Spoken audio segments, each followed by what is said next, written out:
sa mahiwagang Burnay. Mula sa mahiwagang Burnay. Sa mahiwagang Burnay.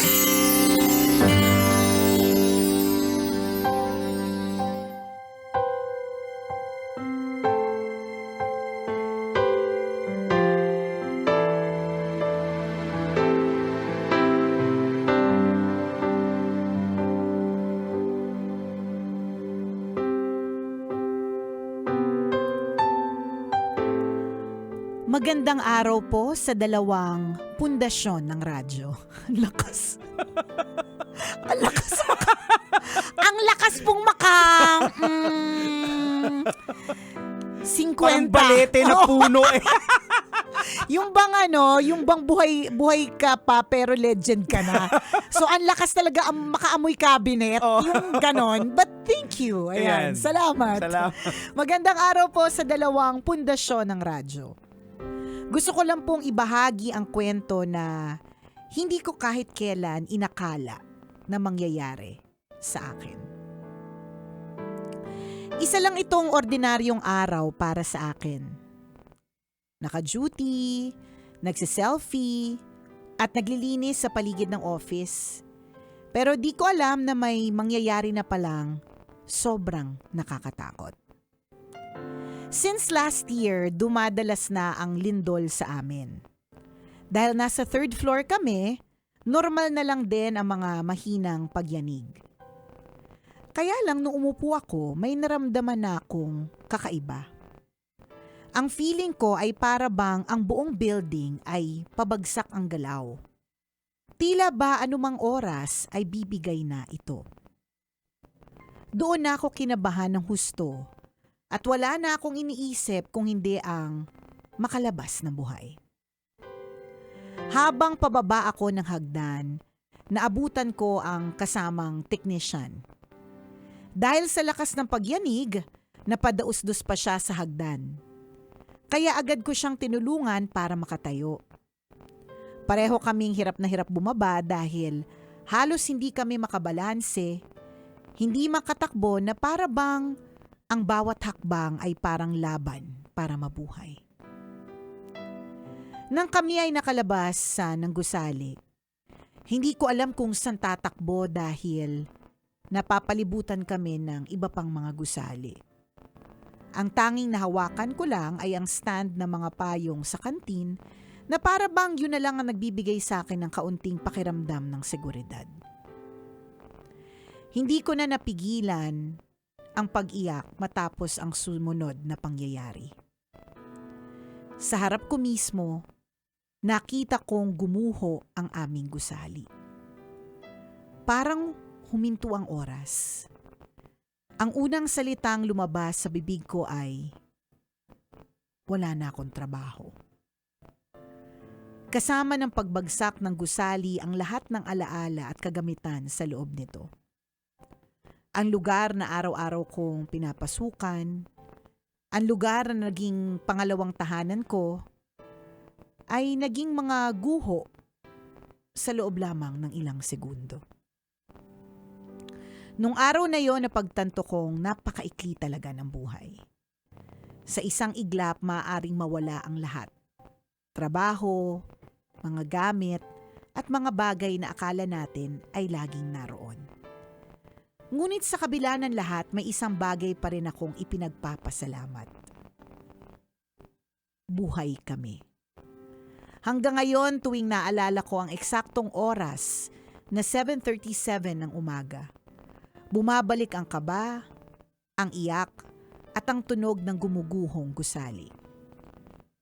Ang petsang June 8, 2026 ay hindi lamang araw ng isang napakalakas na lindol.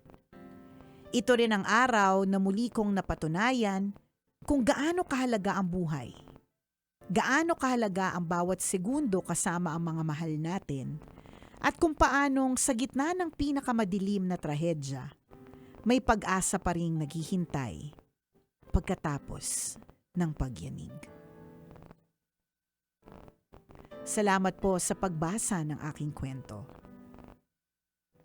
Ako po si DJ Daddy Dax ng Love Radio General Santos. At ito ang aking kwento.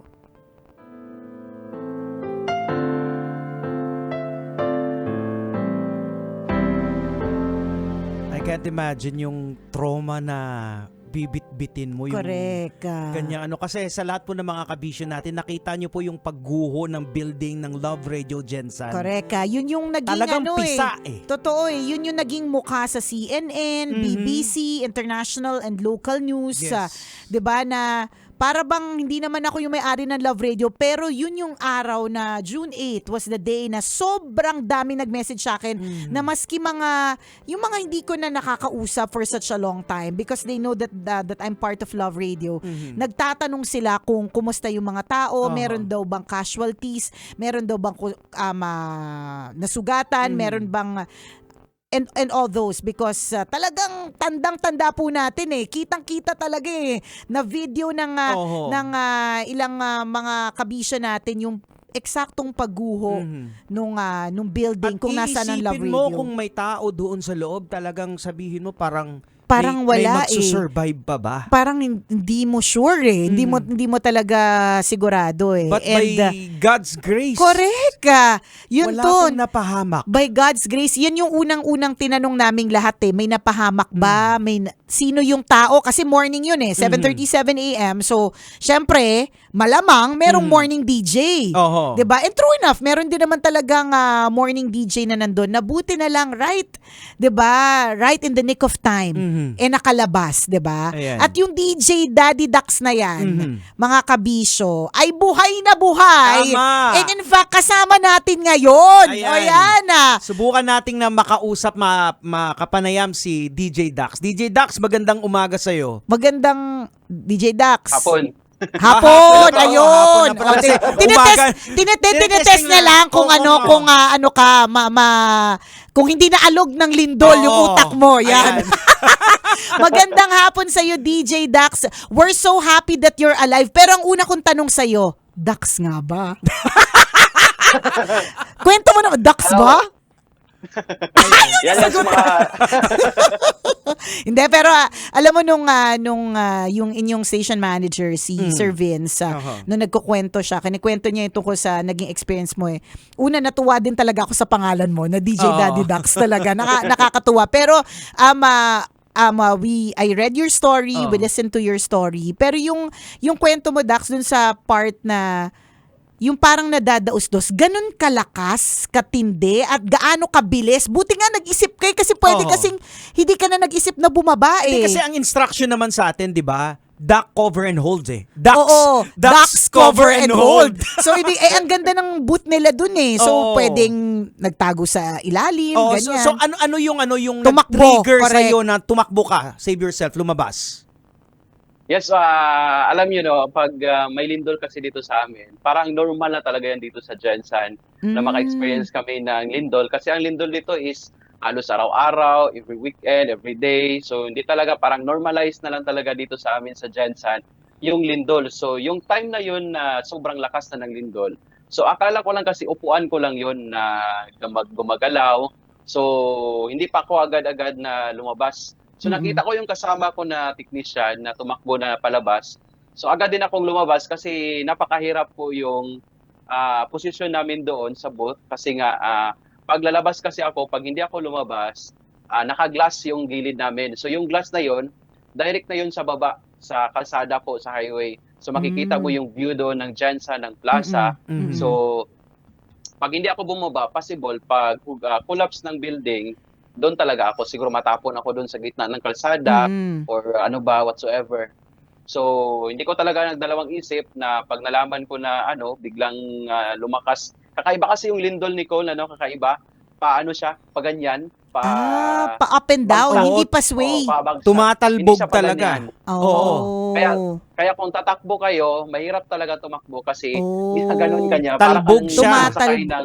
Correct. Kaya din ba siguro, Dax, kasi di ba isa din sa mga nag-trending na part, yung dun sa ilalim, merong mga empleyado ng Jollibee na para bang tumakbo na kayo, bakit hindi pa kayo tumatakbo? Is because, tama ba, hindi madali. Yes po. Hindi po madali ang pagtakbo kasi dahilan niya pong pabagsak po yung linya, hindi po pa ganyan. Oo. So kaya sobrang Mm. napakahirap ang hindi pagtakbo siya namin. hindi siya But- nag-sway yung left right. Kumbaga Oo. up Yes down po, up hindi down down. yan. Correct. Yes So, po. so Kaya yung, yan yung dahilan na kumulapse yung building.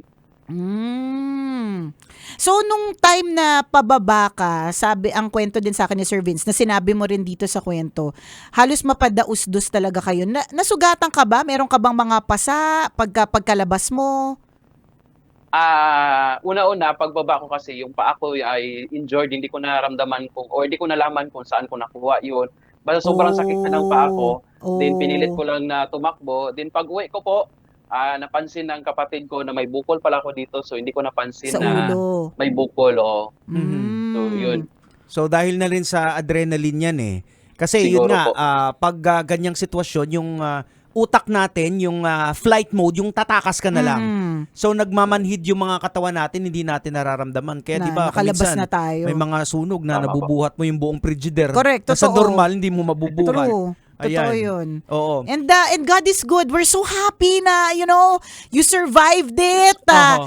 Yung God's grace. yung sinabi mo dito sa ating kwento na ang iksi pala talaga ng buhay kasi sabi mo it was just an ordinary day. Who would have thought, 'di ba, Yes. na itong araw na Totoo po ito yan. will change the life of the station Yes, forever. Napaka-traumatic yung experience. Etong gusto ko malaman sa'yo, DJ Daddy Dax. Nakatulog ka ba during that night? Pagkatapos. Oo. Kasi it's a Alam nightmare. nyo, yes po. Alam nyo, sobrang napakahirap po talaga sa part ko yun kasi nga, sa tuwing pupunta ako, kahit saan lang po ako pupunta, hinahanap ko yung mga way, minimemorize ko yung mga building na pinapasukan ko. Parang nandun talaga yung trauma. Kasi dito mayroon kaming studio dito, so 1 month talaga ako, or ngayon lang talaga ako pumasok ngayon dito, ano. So pag magpasok ako, kailangan may kasama ako, matakot ako tambay dito na mag-isa kasi iniingatan ko yung biglang lindol. Kasi non-stop kasi ang lindol dito Paul at saka Jigo, ano? Mm-mm. Halos araw-araw may lindol. Diretso pa din. Ah, Dire-diretso pa Parang, rin. Yes po. parang sa probinsya lang din namin. Mm. Sa Yes po. Japan. Sa Japan, ganun. Oo, ganun sa amin. Kakagaling lang namin doon na nagutom kami ni Diego, nagtakoyaki kami sa Japan. Hindi, sa Japan ganun din eh. Oo, normal Parang sa normal kanila. lang sa kanila, kalmado lang Oh, sila but pagdating doon sa linggo. kanila, ang government nila is ready yung mga building talagang earthquake proof. Dito Kasi, sa atin, kwento ko sa'yo ha, kasi now that you've mentioned, nung nandun ako sa Japan recently, na-experience namin, nasa 21st floor kami, nag-earthquake. Medyo malakas yun, parang 5.6 din. And hindi ko naramdaman yung talbog eh. Ang naramdaman ko sway. Oho. Kasi yung buildings doon, may mga Oo, rollers may sa mga ilalim. rollers na. Oo. So, Ayun. yung building Baka kasi... mapunta tayo sa government issues, so wag na yatin pag-usapan niya. Yung building talaga dito ay Oo. hindi po lahat talaga ay ready for earthquake. Yun Oo. talaga yung katotohanan.